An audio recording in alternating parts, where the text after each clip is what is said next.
A husband and wife noticed their neighbors frantically packing up and rushing out of their homes. Confused, they stepped outside, only to see everyone on the street running like the end of the world had arrived. Jason still did not know what was happening, but as a precaution, he decided to take his family and leave the town. But on the way, they saw something strange. The same neighbors who had fled were now returning. Things became even more unsettling. Jason's family grew anxious, and before long, they were stuck in traffic. That is when they realized the only road out of the city had been blocked by the military. Helicopters hovered overhead, announcing that a sudden infection had spread in the city and all residents were ordered to immediately return to their homes. Jason then understood that they had been completely isolated. Suddenly, a rock-like object crashed from the sky, throwing up a cloud of dust. Moments later, 2 fighter jets thundered past, heading straight toward the town. Everyone watched in shock as bombs began raining down. Beth, Jason's wife, immediately realized the truth. If they had obeyed orders and gone back home, their fate would have been sealed. The jets now turned toward the fleeing people on the roads. That is when everyone finally understood. The military was not trying to save them, they were trying to kill them. Beth spotted a school on the hill and quickly urged her family to climb. The jets began their second round of bombing, but fortunately, they managed to escape the blast waves in time. Stumbling and exhausted, they reached the school and banged desperately on the bunker door. As the booming roar of the planes drew nearer, the heavy door finally sealed shut. What kind of virus could have forced the army to take such drastic action? Jason's family could not understand, but for now, they had found shelter. Inside the bunker, there was expired canned food, enough to last 3 people for quite some time. But Beth's face was pale. While closing the door, her palm had been cut. What if she had already been infected? Still, this was not the time to dwell on it.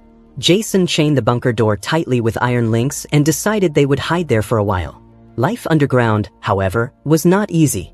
Every day was the same. Stale canned food and muddy water from an old underground well. To pass the time, they played cards and hide and seek. Cut off from the world, the family felt as though they were living at the end of time itself. Their daughter was the first to grow restless. "Papa, how long will we stay here?" she asked. Jason had no real answer. All he could say was, "When the virus is gone and life blooms again, only then will we go outside."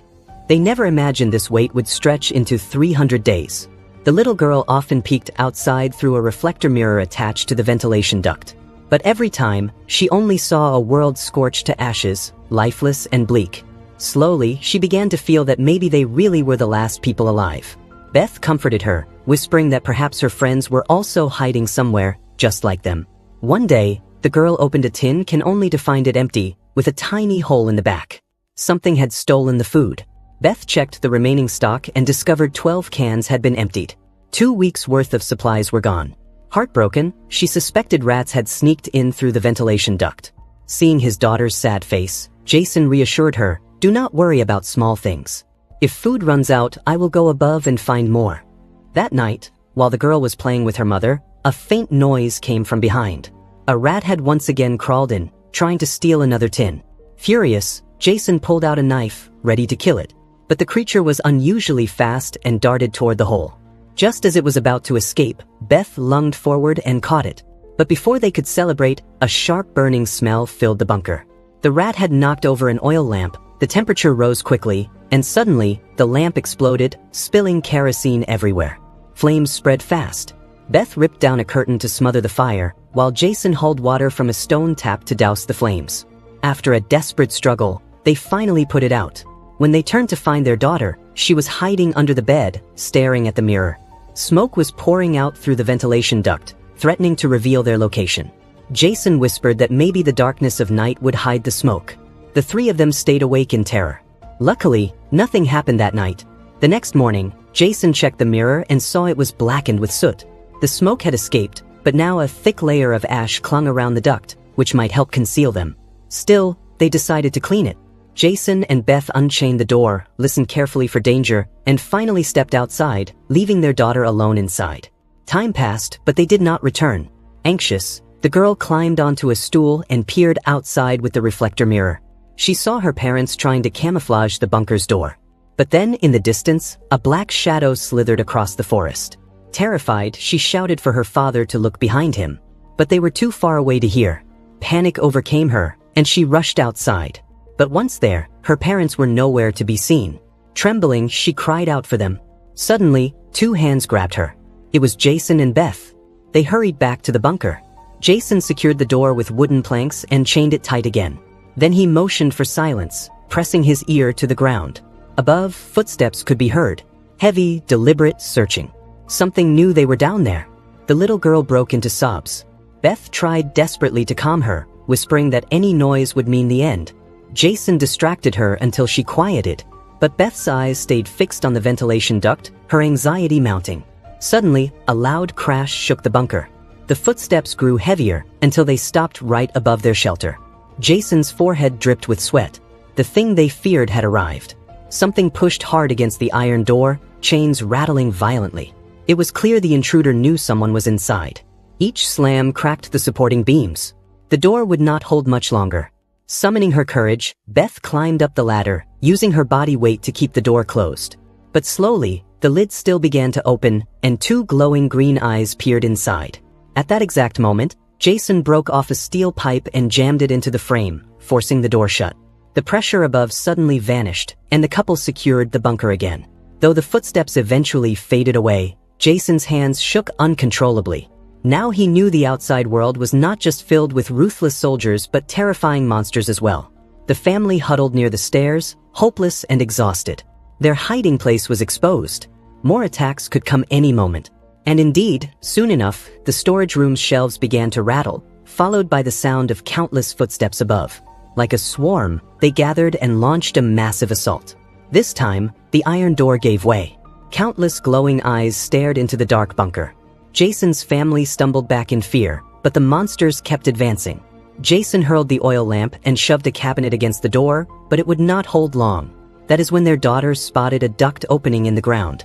Jason smashed it open, forcing his wife and child through. But when he tried to follow, the narrow passage trapped him. The monsters were seconds away.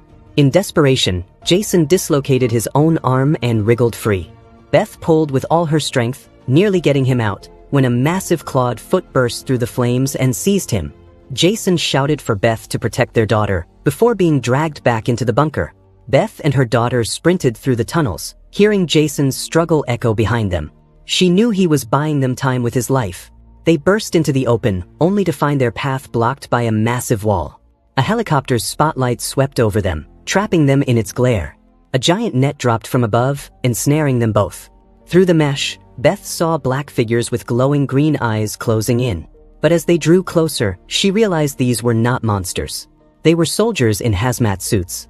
The soldiers pulled out syringes and jabbed them in the necks. Black blood trickled out. Declaring them infected, the commander ordered his men to execute both mother and child.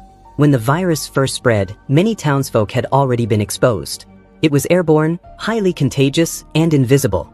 The army's only method of containment was merciless extermination. Beth watched in horror as the soldiers raised their weapons toward her daughter. Rage consumed her, and black veins began crawling across her face. But before she could act, a spray of blood erupted from a soldier's neck. It was Jason. He had returned from the dead, his eyes glowing red, his strength multiplied. He had transformed after infection. Though he fought fiercely, he could not withstand the hail of bullets for long. He collapsed, gasping on the ground. But his sacrifice was not in vain. Amid the chaos, Beth and her daughter managed to escape the net. Soldiers scattered to find them, unaware that Beth herself had begun to transform. She slaughtered several of them, but was eventually struck down and fell onto a car roof. Her daughter, hidden in the shadows, saw everything. Overwhelmed by fury, the girl too began to transform, leaping at a soldier with deadly intent. But before she could kill, Beth stopped her. She refused to let her daughter become a monster. Slowly, the girl calmed, her veins returning to normal. But the soldier she had attacked was already doomed. His suit torn, he too succumbed to the virus. Jason, gravely wounded, looked at his daughter one last time, saying goodbye in his familiar way before closing his eyes forever. Just then, another helicopter arrived. Beth grabbed her daughter and ran. They hid among piles of junk until they found a secret underground passage. A sudden light revealed a small boy, their old neighbor, who led them to a hidden cellar where many familiar survivors were hiding. Countless people had been forced to live like rats in the dark just to survive. Jason's family had spent every day running from monsters, yet in truth, in the eyes of the uninfected world, they themselves had become the monsters. And if you paid close attention, you would realize they always knew they were infected. That is why they kept warning their daughter never to lose her temper, because anger brought out the transformation. And that, my friends, is where today's story ends. If you liked it, stay tuned. We will meet again in the next one.